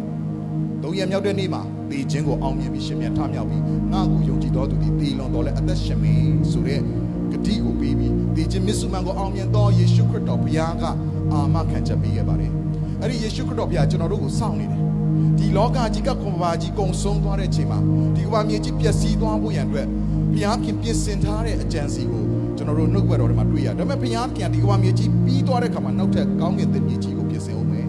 ကောင်းကင်သစ်မြေကြီးတစ်ထဲမှာဝင်စားရမယ့်သူတွေကဘယ်သူတွေလဲဆိုရင်ယေရှုခရစ်တော်မိမိရဲ့အသက်ရှင်ခဲ့တဲ့မိုင်းရှင်ဖြစ်ယုံကြည်လက်ခံသောသူများကဝင်ရမယ်ဒီမင်္ဂလာပွဲမှာကျွန်တော်တို့ယေရှုခရစ်တော်နဲ့တွေ့ဆုံတဲ့အတူတူကပျော်ရွှင်ဝမ်းမြောက်စွာကောင်းကင်ရွှေပြည်မှာဝင်ရောက်နိုင်ဝင်ရတဲ့ဘုရားခင်ကကျွန်တော်တို့စောင့်မျှော်နေတယ်ဆိုတဲ့ຢာလေးကိုဒီမင်္ဂလာပွဲလေးအကြောင်းပြုပြီးကျွန်တော်ပြောပြချင်ပါတယ်ဒီနေ့ဒီသားနဲ့သမီးကိုတော့ကျွန်တော်အနေနဲ့ဒီနေရာလေးမှာအားပေးခြင်းတဲ့ຢာကတော့ကျမ်းစာနှစ်ပိုက်ဒီကျွန်တော်ဖတ်ခြင်းနဲ့ကျွန်တော်တို့ရဲ့ခရိယန်ယုံကြည်သူတွေရဲ့အိမ်တော်မိသားစုက standard ကိုရှိဖို့လို့အဲ standard ကဘယ်မှာရှိလဲဆိုတော့ဟိုဘက်ကကိုယ့်ရဲ့ဆွေမျိုးတွေထဲကဦးလေးရဲ့အိမ်တော်ကိုနော်ဒါ standard ထားဖို့အဖေမေရဲ့အိမ်တော်ကို standard ထားဖို့တဲ့လူတွေဖြစ်တဲ့ကြောင့်မပြည့်စုံဒါပေမဲ့ကျမ်းစာထဲမှာပြည့်စုံတဲ့ standard ကိုရှိတယ်အဲ့ဒါပါလဲဆိုရင်ယေရှုခရစ်တော်နဲ့အသင်းတော်ရဲ့ကြားထဲမှာရှိတဲ့ချစ်ချင်းမြတ်တာကနော်အိမ်တော်မိသားစုတိုင်းမှာစံထားရမယ် standard ဖြစ်ပါတယ်ကျမ်းစာထဲမှာဣဖက်ဩဝါဒစာအခန်းကြီး9အငယ်25မှာခင်မွန်းတဲ့အတွက်ဖတ်ခြင်းနဲ့အချင်းယောက်ျားတို့ခရစ်တော်သည်အသင်းတော်ကိုချစ်တော်မူတဲ့ကဲ့သို့သင်တို့သည်ကိုခင်ပွန်းကိုချစ်ကြလောဥယျာဉ်စနီးကိုချစ်ဖို့ဘလို့ချစ်ရမလဲဆိုရင်ခရစ်တော်ကအသင်းတော်ကိုချစ်တဲ့ကဲ့သို့ခရစ်တော်ကအသင်းတော်ကိုဘလို့ချစ်လဲဆိုရင်အသင်းတော်ရှိမှမမရက်တည်ပြီးအသင်းတော်မလုံနိုင်တဲ့အရာယုံကြည်သူတွေမတတ်နိုင်တဲ့အရာလူသားမတတ်နိုင်တဲ့အရာကိုတဆွမ်းနိုင်ဖို့ရန်အတွက်သူကိုယ်တိုင်ဦးစီးဦးဆောင်လုပ်ပြီးတော့မှသူ့အသက်ကိုပြီးတဲ့အထိချစ်တဲ့ကဲ့သို့ခင်မွန်းတဲ့ဖြစ်သူကလည်းဇနီးတဲ့ဖြစ်သူကိုခရစ်တော်ကချစ်ကဲ့သို့သူ့ကိုလည်းချစ်ဖို့ရန်အတွက်ဖြစ်တယ်ဆိုတော့တမန်ကျမ်းစာကဖော်ပြထားတယ်ဇနီးတဲ့အတွက်ကလည်းအိဖက်အခန်းကြီး9ငွေ20မှာအချင်းမိန်းမတို့သခင်ဖျားကြီးအုပ်ဆိုးတော်မူခြင်းကိုဝန်ခံတဲ့ကဲ့သို့ကိုခင်ပွန်းကြီးအုပ်ဆိုးခြင်းကိုဝန်ခံကြလောအငယ်21မှာခရစ်တော်ကိုခံညာတော်ဖြင့်အချင်းချင်းတယောက်ကိုတယောက်ကိုနှိမ့်ချလျက်နေကြလောတော့ကျွန်တော်တို့ဇနီးမောင်နှံနေမှာဖြစ်တတ်တဲ့အရာပါလေဆိုဘုရားကကျမ်းစာထဲမှာအချိန်ချင်းမှာတဲ့အရာကခင်မွန်းတဲ့ကိုတော်ဒီနှုတ်ကပတ်တော်ထဲမှာကျွန်တော်တချို့ကျမ်းပိုက်တွေမှာဖတ်လို့ဖြစ်ပါတယ်ခဏအချိန်ချင်းမှာတဲ့အရာပါလေဆိုရင်ကိုယ့်ရဲ့ဇနီးတဲ့ကိုချစ်ဖို့ခင်မွန်းတဲ့တွေကိုအမျိုးသားတွေကိုဘုရားကဘာမှလဲဆိုချစ်ဖို့ရပြမှာဒါပေမဲ့အမျိုးသမီးဇနီးတဲ့ကိုကြတော့ဘာမှလဲဆိုခန့်ညာဖို့တနည်းအားဖြင့်လေးစားတန်ဖိုးထားဖို့ဖြစ်တယ်။ဘာကြောင့်လဲဆိုရင်ကျွန်တော်တို့ဇနီးမောင်နှံတွေကယောက်ျားတွေကနော်အခုလိုမျိုးကျင်စအချိန်မှာတော့ကိုယ့်ရဲ့ချစ်သူဇနီးမယားကိုချစ်လိုက်တာပြောမနေနဲ့မျက်စိအောက်ကအပြောင်းမခံဘူးတုံးနေအောင်ချစ်တာဒါပေမဲ့ကာလကြာတာလေးဘာဖြစ်လာလဲဆိုကျွန်တော်တို့အမျိုးသားတွေကအချစ်ပေါ့လာတတ်တယ်အချစ်ယော့လာတတ်တယ်အရင်တော့ကတော့ချစ်တယ်လို့ပြောတာသူပဲယောက်ျားတွေကအရင်ဥအောင်ပြောတာကိုချစ်စီကကိုချစ်သူစီကချစ်တယ်ဆိုတဲ့စကားလေးကိုအရင်ကြားကြတယ်ဒါပေမဲ့အိမ်အောင်တက်တန်းကြာလာတာနဲ့မြချစ်တယ်လို့ပြောတဲ့သူကအမျိုးသားမဟုတ်တော့ဘဲနဲ့အမျိုးသမီးဘက်ကဖြစ်တယ်အမျိုးသမီးကကြတော့အိမ်အောင်တက်တန်းကြာလေးများသောအားဖြင့်ပေါ့နော်များသောအားဖြင့်အမျိုးသမီးတွေကအချစ်နဲ့ပတ်သက်ရင်စံထားလောက်တယ်ချစ်ချင်းမြတ်တာမှာယော်သွားတယ်မရှိဘဲနဲ့ကိုယ့်ယောက်ျားကဝါလာသည်ဖြစ်စေနဖူးပြောင်သွားသည်ဖြစ်စေနော်အသားမဲတူလာသည်ဖြစ်စေချစ်တာပဲကလေးတစ်ယောက်ရလဲချစ်တယ်နှစ်ယောက်ရလဲချစ်တယ်သုံးယောက်ရလဲချစ်တယ်ကိုယ့်ယောက်ျားကိုကြားလေးအချစ်တိုးလာလေးပဲဖြစ်တယ်ထောက်ခံပါသလားမျိုးသမီးများသောအားဖြင့်အမျိုးသမီးတွေကအချစ်ပိုင်းဆိုင်ရာမှာသိပြီးပြောစရာမလိုဘူးဒါပေမဲ့အချစ်ပိုင်းဆိုင်ရာမှာပြောစရာလိုတာအမျိုးသားတွေဖြစ်တယ်အရင်တော့ကတော့ချစ်တယ်လို့ပြောတာသူတို့ဒါပေမဲ့အိမ်အောင်တန်းကြာလိုက်ချစ်တယ်လို့ပြောတာကသူမဟုတ်တော့ဘဲနဲ့ဇနီးတဲ့ဘက်ကဖြစ်တယ်ခဏကျွန်တော်ရဲ့ဇနီးတွေကလည်းကျွန်တော်ကိုခဏမေးတယ်ဆရာမကချစ်လားကြားကျင်တယ်ဒါပေမဲ့ယောက်ျားတွေဘက်ကချစ်တယ်ဆိုရပြောဖို့ကြားလေးကခဲလာလိမ့်မယ်ဖြစ်တယ်အဲ့တော့အချစ်ရော့တက်တဲ့အတွက်ကြောင့်ဖခင်ကမှားတယ်ယောက်ျားတွေကိုချစ်ပါဘလို့ချစ်ရမလဲကိုယ်အသွေးသားကိုချစ်တဲ့ကဲ့သို့ချစ်ပါဘယ်သူကမှကိုရိုက်ရင်နာအောင်မရိုက်ပါဘူးသူများကိုရိုက်ရင်တော့နာအောင်ရိုက်တတ်တယ်ဒါပေမဲ့ကိုသားကိုနာအောင်ရိုက်မယ်ဆိုရင်ကိုသားကိုကြတော့အထိခိုက်မခံဘူးအနာမခံဘူး အဲ့လိုပဲကိုယ်ဇနီးတွေကိုချစ်တဲ့ခါမှာလည်းပဲကိုယ်အသားကိုချစ်တယ်လို့ပဲသူကိုလည်းချစ်ဖို့တန်ဖိုးထားဖို့ဖြစ်တယ်ဇနီးတဲ့ဘက်ကငယ်လာပြီးအမျိုးသမီးများတို့အမျိုးသမီးတွေဘက်ကကြတော့အားနဲ့ချက်ကပါလဲဆိုရင်အိမ်အောင်တန်းကြာလာတာနဲ့အမျှအချစ်ကတော့မလျော့ဘူးဒါပေမဲ့ဘာလျော့လာလဲဆိုရင်လေးစားတဲ့အရာတော့လျော့လာတယ်အရင်တော့ကတော့ကိုယ့်ယောက်ျားကိုတကယ်ကဘာပေါ်မှာအတော်ဆုံးဟီရိုကြီးလို့မြင်တာသူရဲကောင်းကြီးလို့မြင်တာအရန်သူ့ကိုကြည့်ရတာမဝသူပြောတဲ့အသူလုပ်တဲ့အရာကိုလည်းပဲဟာတော်လိုက်တာကောင်းလိုက်တာနော်ငါချစ်ကငါရဲ့ယောက်ျားကတော်လိုက်တာအရန်ကိုလေးစားတာဒါပေမဲ့အိမ်အောင်ကြပြီးတဲ့နောက်မှာတော့အရင်တော့ကိုရှိကိုလာရင်အိုးလုံးဝ smart လှပကြော်ရှင်းခန့်ညာဒါပေမဲ့အိမ်တကယ်တမ်းအိမ်ထဲလဲရောက်အိမ်အောင်မိသားစုဖြစ်တဲ့ခါအိမ်အောင်ကြတဲ့ခါကျတော့ညဘက်အိတ်တဲ့ခါမှာအကြီးကျယ်ဟောက်တာနော်အဝတ်တွေမသိမ်းတာအိယာတွေမခောက်တာနော်အိမ်ရင်လည်းပဲအာဘုတ်တွေကြတာအရင်တော့ကိုယ့်ဘောက်တယောက်တည်းအိယာအေးဝါတယ်အခုတော့ယောက်ျားရပြီးမှမျက်ကွင်းတွေညိုလာပြီးမှအေးမဝါတော့ဘူးဘာကြောင့်ဆိုတော့မအိတ်တက်ဘူးနေဒီလိုမျိုးအောက်ဘေးကနေဟောက်နေတာဆိုတော့ကြာလာလေးသူ့ရဲ့အကျင့်စရိုက်ကိုတာ၍တိလာလေးအပြင်းထူတယ်ဆိုတာလည်းတိလာတယ်အတုံးမကြတော့ဘူးဆိုတာလည်းတိလာတယ်အရင်ချင်းမရှိဆိုတာလည်းအတွင်းကြတိလာလေးဘာဖြစ်လဲဆိုတော့မျိုးသမီးတွေကလေးစားမှုလျော့လာတယ်လူတွေသူတွေရှိမှကိုယ့်ယောက်ျားကိုမလေးမစားနဲ့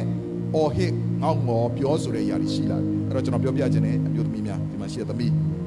ယောက်ျားတွေအလိုချင်ဆုံးသောအရာတစ်ခုပဲရှိတယ်ယောက်ျားတွေကိုစိတ်နာစေတဲ့အရာတစ်ခုပဲရှိတယ်အဲ့ဒါဘာလဲဆိုရင်ကိုယ့်ရဲ့ဇနီးတွေကကိုယ့်ကိုမလေးမစားဆက်ဆံတာယောက်ျားတွေအရင်ခံစားရတယ်အဲ့တော့ဇနီးတွေလိုချင်တဲ့အရာကချစ်ချင်းမြတ်တာယောက်ျားတွေလိုချင်တဲ့အရာကတော့ကိုယ့်ကိုလေးစားတန်ဖိုးထားမှုဖြစ်တယ်ဘယ်ဇနီးတွေကမှကိုယ့်တငယ်ချင်းတွေရှိမှမအော်ဟစ်ငေါ့ကိုပြောဆိုတဲ့ယောက်ျားတွေမကြက်ကြားလိုက်အိမ်ကထွက်သွားခြင်းနဲ့စိတ်ပေါ်တယ်ဆိုတော့ဇနီးတွေကကိုယ့်ယောက်ျားအိမ်မှာမြဲခြင်းနဲ့ဆိုလေးစားပါတန်ဖိုးထားပါဘလို့လေးစားမလဲဆိုအသင်းတော်ကတဲ့ခရစ်တော်ကိုဝန်ခံလေးစားပြီးတော့မှဝန်ခံအနံ့တကယ်လို့နော်ကိုယ့်ရဲ့ခင်မွန်းတဲ့ကိုလည်းပဲအသင်းတော်ကခရစ်တော်အနံ့လို့ကိုယ်ကလည်းပဲကိုယ့်ရဲ့ခင်မွန်းတဲ့ကိုအနံ့ပြီးတော့ဝန်ခံပြီးတော့လေးစားခြင်းနဲ့သွားဖို့လိုအပ်တယ်ဆိုရရလေးကိုတမန်ကျမ်းစာကပြောထားပါတယ်ဒါလေးကိုတစ်သက်လုံးထိမ့်သိမ့်သွားဖို့ရဖြစ်ပါတယ်ခုမှစတဲ့အတွက်ကြောင့်တော့ပျော်နေဦးမှာပေါ့ဒါပေမဲ့နောက်တလားလောက်ကြာရင်တော့အဲ့ဒီအပျော်လေးတွေကပဲရောက်သွားတယ်တလားတော့ခံချင်မှလည်းခံအောင်မယ်ပြောမရဘူးဟန်နီမွန်းထွက်တဲ့ချိန်မှာတော့အရန်ပျော်နေဦးမယ်တလားလောက်ကတော့ပျော်လိုက်အောင်ဒါပေမဲ့နောက်ထပ်ဒီမှာရှိနေတဲ့သားနဲ့သမီးစွတ်ရမယ်လက်စွပ်လေးတွေရှိတယ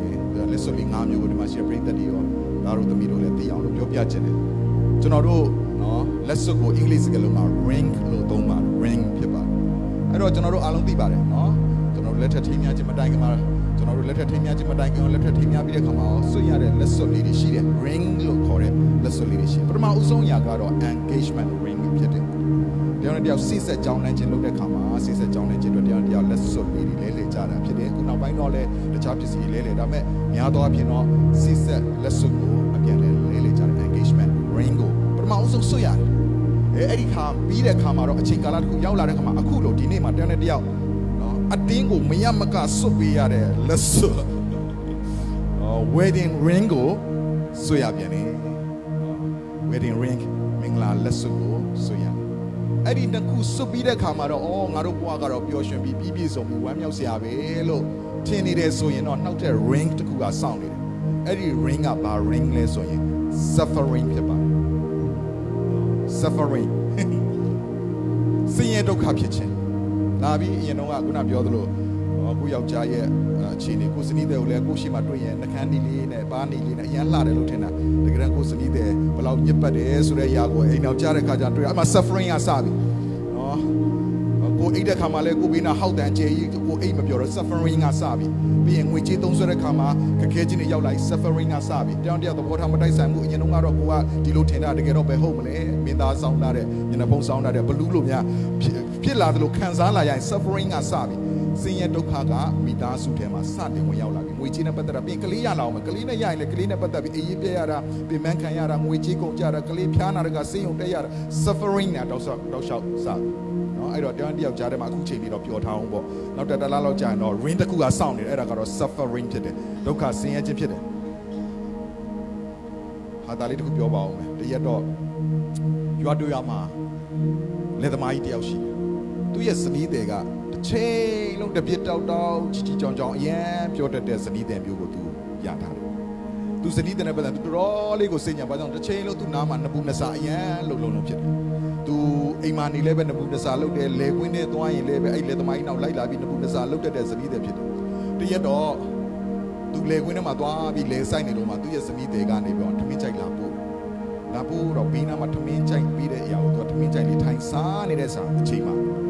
ဖြစ်ချင်တော့မြင်းဆောင်နားမှာထိုင်စားတယ်ဘေးနားမှာမြင်းတစ်ကောင်ကလည်းရှိတယ်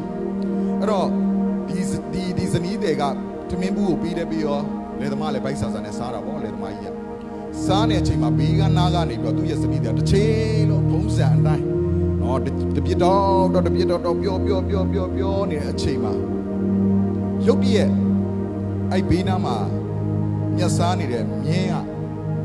ဘလို့ဖြစ်လဲတော့မသိဘူးအကောင်တကောင်တွေးလို့လန့်သွားလာပါလားမသိဘူးချက်ချင်းမဝုန်းကနေနောက်က6ကအော်တိုကန်ထုတ်လိုက်တဲ့ချိန်မှာသူ့ဘေးနားမှာထိုင်ပြီးတပြစ်တော့လုံနေတဲ့အမျိုးသမီးရဲ့ခေါင်းကိုသွားပြီးတော့ချက်ချင်းသွားကန်မိပြီးတော့အမျိုးသမီးအဲ့မှာပဲပွဲချင်းပြီးတည်သွားတယ်။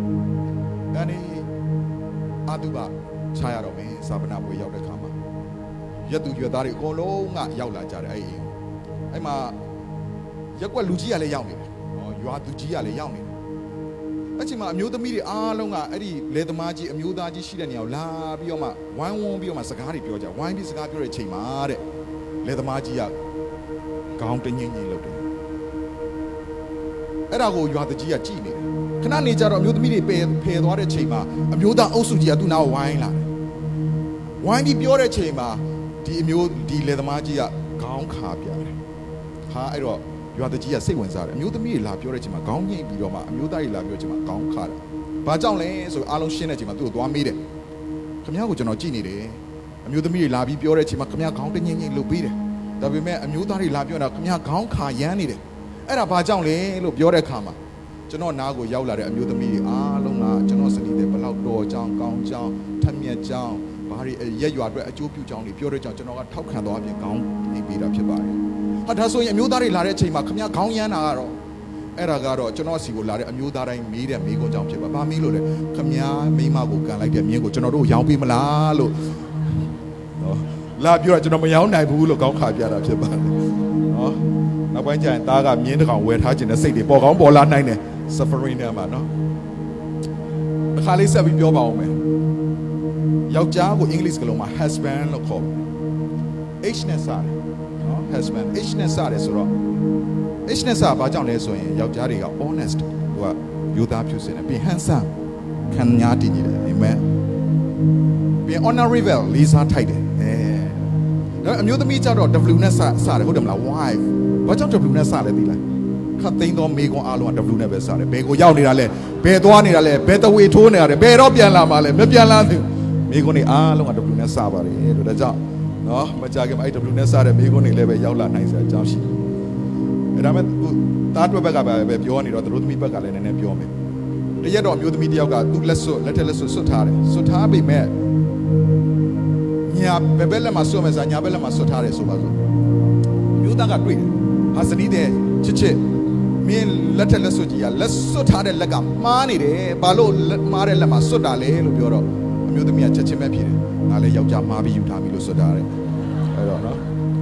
အဲ့တော့လက်စွတ်တွေလည်းပဲနောက်တစ်နှစ်လောက်ကြာရင်ဘယ်ဘက်ကနေညာဘက်ပြောင်းပြီးမစွတ်နဲ့ပေါ့နော်ယောက်ျားမှားပြီးယူမိတယ်ဆိုပြီးတော့မှဒ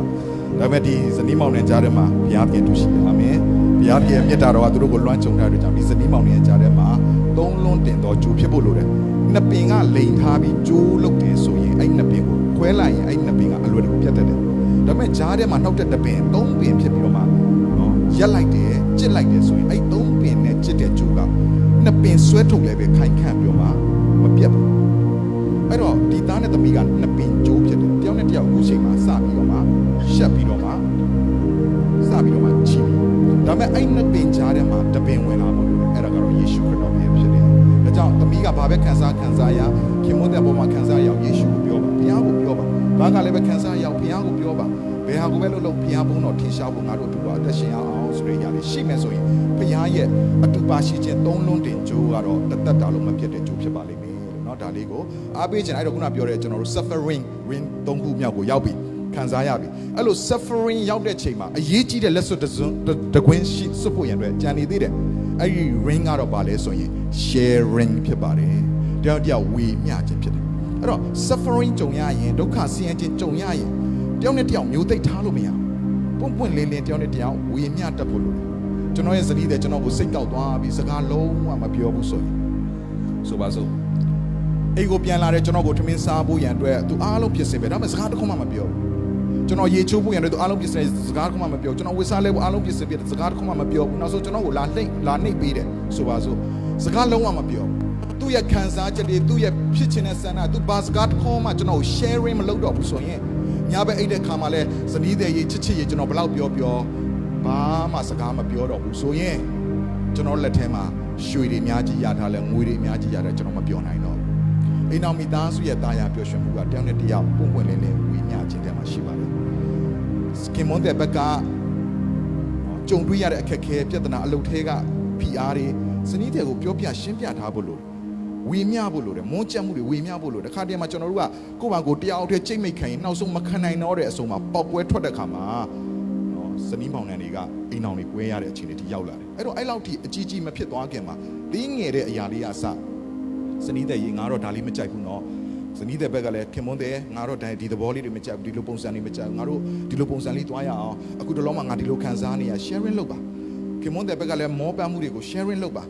ဒီနှစ်ယောက်ကတယောက်နဲ့တယောက်အပြန်လန်ဝေမျှတယ်ဆိုရင်ဘလောက်ခက်ခဲခြင်းပဲဖြစ်ဖြစ်နောက်ဆုံးလက်စွပ်တကွင်းဖြစ်တဲ့ forbearing ဆိုတဲ့ဒုက္ခဆင်းရဲကိုတီးခံလွန်မြောက်နိုင်ခြင်းဆိုတဲ့အောင်မြင်ခြင်းကိုရရှိမှာဖြစ်ပါတယ်ဒါကြောင့်လက်စွပ်၅ကွင်းရှိတယ် engagement ring ကိုစုပြီးပြီး wedding ring ကိုစုပြီးပြီးမကြခင်မှာ suffering ဆိုတဲ့လက်စွပ်ကိုစွရတဲ့အချိန်မှာတယောက်နဲ့တယောက်နောက်ထပ်လက်စွပ်တစ်ခုဖြစ်တဲ့ sharing ကိုဝေမျှပြီးတော့မှ forbearing ခက်ခဲခြင်းတွေကိုနှစ်ယောက်တီးခံဖြတ်ကျော်မယ်ဆိုရင်တော့အောင်မြင်တဲ့မိသားစုဖြစ်လိမ့်မယ်ဆိုတာလေးကိုမင်္ဂလာဩဝါဒပေးခြင်းပါတယ်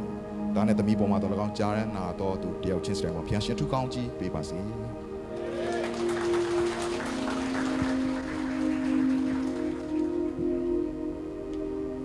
ဟုတ်ကဲ့ပါမင်္ဂလာဩဝါဒချီးမြှင့်ကောင်းကြီးပေးသွားတယ်တိတ်ခါတော်ရဆရာတော်တိုက်တက်အားမင်္ဂလာဇနီးမောင်နှံကိုစားယေရှုအထူးတင်ရှိကြောင်းဖော်ပြလိုပါတယ်အခုချိန်မှာတော့ရင်ကုန်စိတ်လှုပ်ရှားခြင်းပြည့်နေတဲ့အိမ်ထောင်တစ်ဇနီးမောင်နှံထံကနေယေရှုတင်စကားကြားရမယ့်အချိန်ပဲဖြစ်ပါတယ်ဒါကြောင့်မလို့ဇနီးမောင်နှံကိုအချိန်ပေးလိုပါတယ်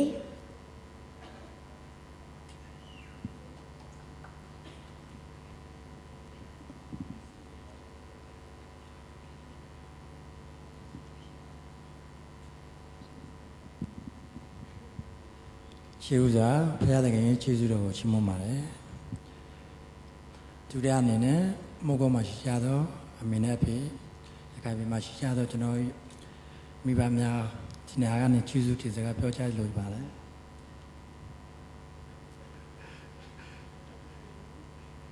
တတိယအနေနဲ့ကတော့လက်ထပ်ပေးပါတော့တိတ်ခါတော်ရဆရာတော်ဆရာတိုင်းတက်ဖျားကျေးဇူးတင်ပါကြောင်းပြောချင်ပါတယ်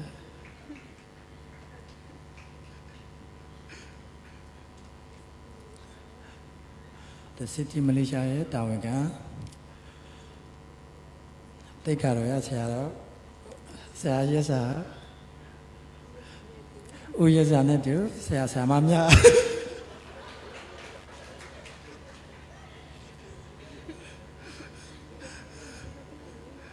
ကျေးဇူးတင်ရှိပါကြောင်းပြောကြားလိုပါတယ်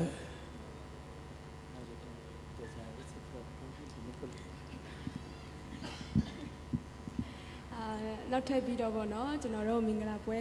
စပြီးမှစစ်စင်ကြဖို့ရတဲ့ပြင်ဆင်တဲ့အခါမှာအကျဉ်းညာအဖြစ်တော့ကောင်နောက်ထပ်ပြီးတော့ကျွန်တော်တို့အတန်ငွေကြီးအဖြစ်ကိုညီပေးကြပါတော့ကျွန်တော်ရဲ့ခင်ပွန်းလေးခန့်သူအကိုညီအကိုအားလုံးကိုလည်းသူပဲကျေးဇူးတင်တယ်ဒီနေ့တည်းမှာစူးစမ်းပြီးမှရောက်လာပေးကြတဲ့အတွက်သူပဲကျေးဇူးတင်တယ်မရောက်လာတဲ့တေးတဲ့သူတွေလည်းအဝေးကနေစစ်တောင်းပေးနေမယ်လို့ယုံကြည်ပါတယ်နောက်ထပ်ပြီးတော့ကျွန်တော်ကိုညီမအရင်တော့နောက်ထပ်ပြီးတော့မိသားစုတရားလို့အမြဲတမ်းချစ်ပေးကြတယ်ကိုထေမိသားစုရောင်မနဲ့အတူကျေးဇူးနဲ့ကိုအစ်ဇဲနောက်ပြီးကျေးအစာတို့ကိုလည်းအထူးပဲကျေးဇူးတင်တယ်သူတို့ကဒီမလေးရှားမှာရှိရခါမှာ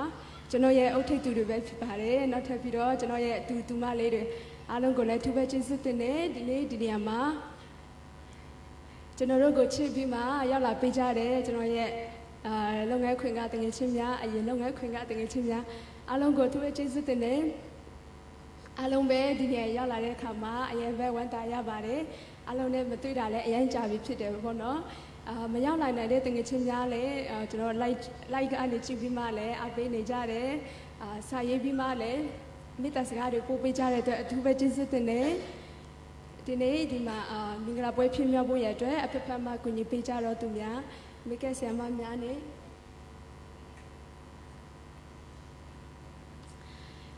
ကျေးဇူးတင်ထိုက်သူအားလုံးကိုအထူးပဲကျေးဇူးတင်ကြောင်းကို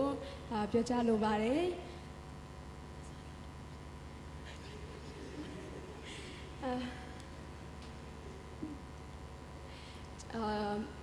ဝိပုချိန်မင်္ဂလာဝိပုချိန်ပြီးသွားတဲ့အခါမှာပေါ့နော်ကျွန်တော်တို့နေရာအဖြစ်ပြင်ဆင်ထားတော့အစာတောင်များကိုသုံးဆောင်ပြီးကြအခါမှာပဲအင်ကိုပြန်ကြဖို့ရအတွက်ဖြစ်ပါတယ်အားလုံးကိုအထူးပဲကျေးဇူးတင်ပါတယ်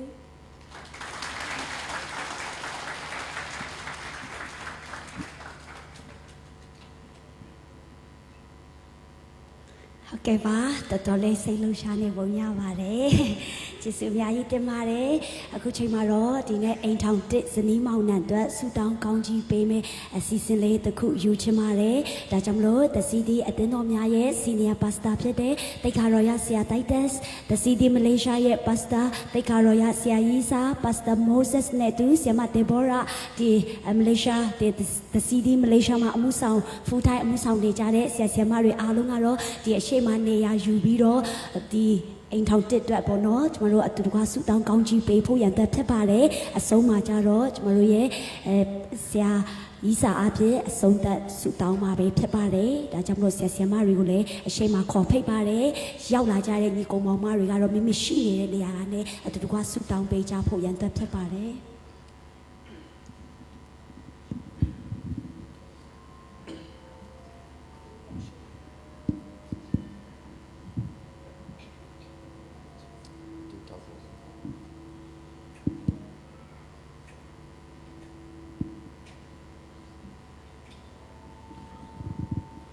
ကျွန်တော်တို့ပြည်သက်များအားလုံးမတ်တရပြီးတော့အတူတကွ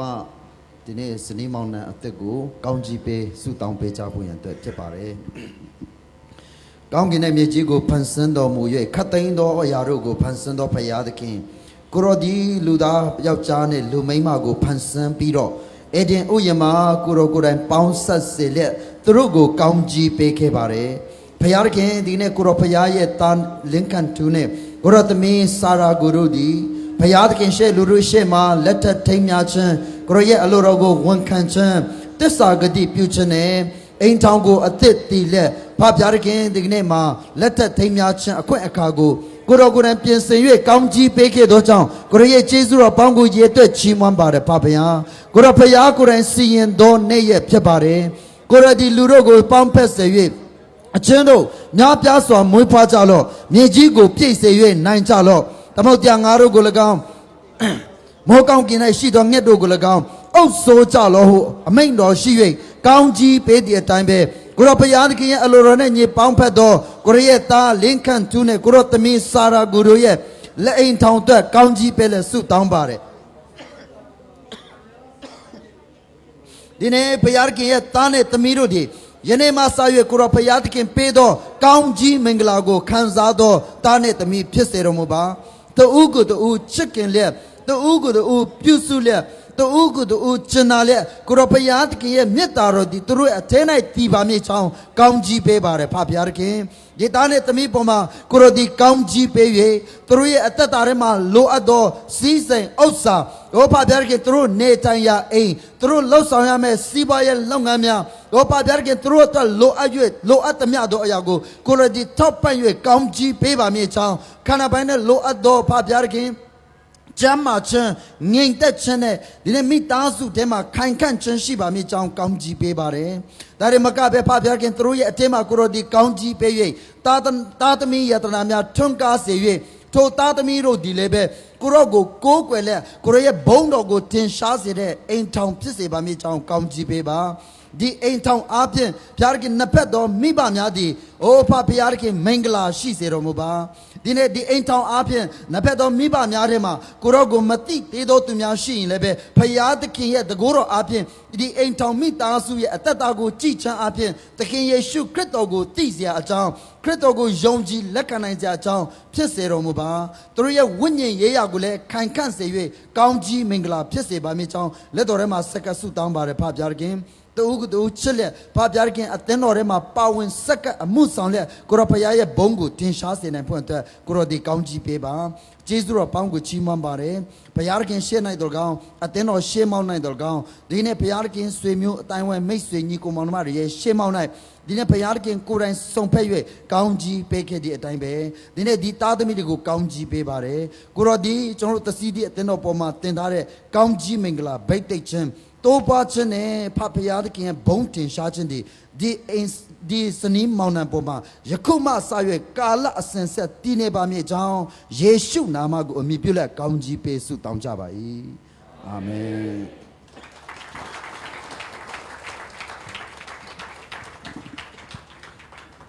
ဟုတ်ကဲ့ပါယေရှုအများကြီးတင်ပါတယ်ဝမ်းမြောက်ဖွယ်ရာအချင်းကိုပြင်ဆင်ပေးတယ်ထိုကြီးမြတ်လွန်းတဲ့ဖရာသခင်ကိုနောက်ဆုံးတစ်ချိန်နဲ့လက်ခုပ်တီးလက်ကျသူကချီးဝမ်းဂုဏ်ပြုစေလိုပါတယ်အိမ်ထောင်တင်တဲ့သူမိသားစုတို့ကြွားရောက်လာတဲ့အိတ်တော်များလည်းအထူးပဲကြည်နူးလက်ဝမ်းမြောက်ခြင်းခံစားရမယ်လို့အကျွမ်းမဲ့ယုံကြည်မိပါတယ်ဒါကြောင့်မလို့အခုချိန်မှာတော့အိမ်ထောင်တစ်ဇနီးမောင်နှံနဲ့အတူ Bridal Group တွေဒီခမ်းမထဲကနေထွက်ခွာကြမှာပဲဖြစ်ပါတယ်ဒါကြောင့်မလို့ပရိသတ်တွေအားလုံးလည်းမိမိရှိနေတဲ့နေရာကနေဆက်လက်မတ်တရက်နေလဲဒီနေ့ကျမတို့လက်ခုပ်တီးပြီးတော့သူတို့အနောက်ကိုမရောက်မချင်းလက်ခုပ်တီးပြီးတော့ဒီနေ့ကျမတို့ဆက်လက်ပြီးတော့ဂုဏ်ပြုကောင်းကြီးပေးကြဖို့ရန်အတွက်ဖြစ်ပါတယ်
ဘုရားသခင်ကောင်းကြီးပေးပါစေကျမတို့နော်တို့သမီးအဖွဲ့ဝင်တွေအားလုံးအရှိကိုပြန်လာပြီးတော့ဒီနေ့အမှုတော်ဆောင်တွေနဲ့တပ်ပုံရိုက်ပါမယ်ပြီးတဲ့အခါမှာတော့နှစ်ဖက်ကဆွေမျိုးတွေတငယ်ချင်းတွေနဲ့တူအမတရားတပ်ပုံရိုက်ဖို့ရန်အတွက်ဖြစ်ပါမယ်ဟုတ်ကဲ့ပါကျမတို့ခဏလေးမိရှိနေတဲ့နေရာမှာလည်းပြန်ပြီးတော့ထိုင်ပေးပါသူတို့တွေအရှိကိုလာဖို့ရန်အတွက်ပြင်ဆင်နေတဲ့အခါမှာ